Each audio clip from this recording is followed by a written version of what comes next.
నీ అమ్మ నేను చదివిన ఒక్క క్వశ్చన్ కూడా రాలేదు. ఐడియా ఏమైంది మిత్రమా? కొంచెం ఆన్సర్ చెప్పు మావా. అంటే అది నేను కూడా థమ్సప్ గానే మిత్రమా. నీ అమ్మ నిన్ను కాదు, అసలు ఎగ్జామ్స్ కనిపెట్టిన వాళ్ళు లేపేయాలి. లేపేయాలి ఏంటి? లేపేస్తే పోలా? Time machine.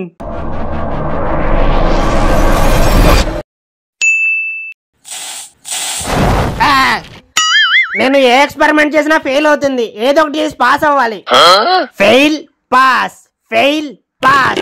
ఎగ్జామ్స్, నేను ఎగ్జామ్స్ కనిపెడతాను. ఎగ్జామ్స్ 100 మార్క్స్ ఉండాలి, దానికి మళ్ళీ సప్లిమెంటరీ ఉండాలి. అయిపోయావరా నువ్వు? హలో మీడియా, నేను ఎగ్జామ్స్ అనే కొత్త విషయాన్ని కనిపెట్టాను. మీరు అర్జెంట్ గా నా ఆఫీస్ కి రావాలి.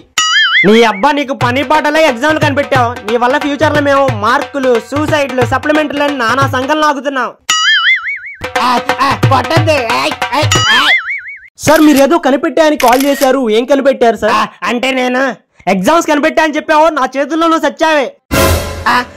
సరే, అంటే నేను చూసి రాసుకోవడం కనిపెట్టాను. ఫ్రీ చైతన్య పారాయణం. చూసి రాసుకోవటంలో 1 1 1 2 2 2 3 3 3 అన్ని ర్యాంకులు మావే మావే మావే మావే.